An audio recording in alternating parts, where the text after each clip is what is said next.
Excel में दो बहुत ही इम्पोर्टेंट फंक्शंस हैं, काउंटिफ एंड समिफ।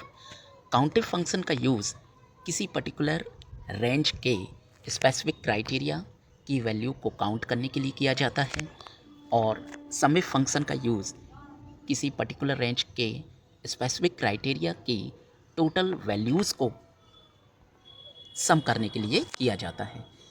यहाँ पर हम डिपार्टमेंट में लिख लेते हैं आईटी और यहाँ हमें आईटी डिपार्टमेंट की टोटल नंबर ऑफ़ एम्प्लॉय की संख्या निकालनी है, तो हम यहाँ काउंटिव फंक्शन का यूज़ करेंगे। काउंटिव फंक्शन में यहाँ पर दो फीचर दिए गए हैं, रेंज और क्राइटेरिया। तो सबसे पहले हम डिपार्टमेंट रेंज को सिलेक्ट कर लेते हैं, उसके बाद कॉमा लगाते हैं, इसके बाद पूछा जा रहा है क्राइटेरिया। तो हम यहाँ क्राइटेरिया में जो हमने डिपार्टमेंट में आईटी लिख रखा है उसको सिलेक्ट करके एंटर प्रेस कर देंगे। तो देखिए आईटी डिपार्टमेंट में टोटल कितने एम्प्लॉय वर्क कर रहे हैं, 2।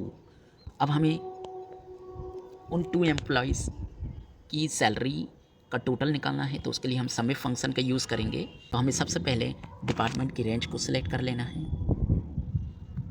फिर कॉमा लगाना है, उसके बाद क्राइटेरिया में हमें जो हमने डिपार्टमेंट में आईटी लिख रखा है उसको सिलेक्ट करना है और कॉमा, उसके बाद सम रेंज को सिलेक्ट कर लेना है।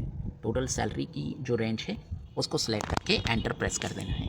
तो देखिए टोटल सैलरी निकल के आ गई है। डिपार्टमेंट में लिखेंगे क्लर्क और जैसे ही एंटर प्रेस करेंगे तो देखिए यहाँ पर टोटल क्लर्क वर्क कर रहे हैं 4, उनकी संख्या आ गई है और समिफ में उनकी टोटल सैलरी निकल के आ गई है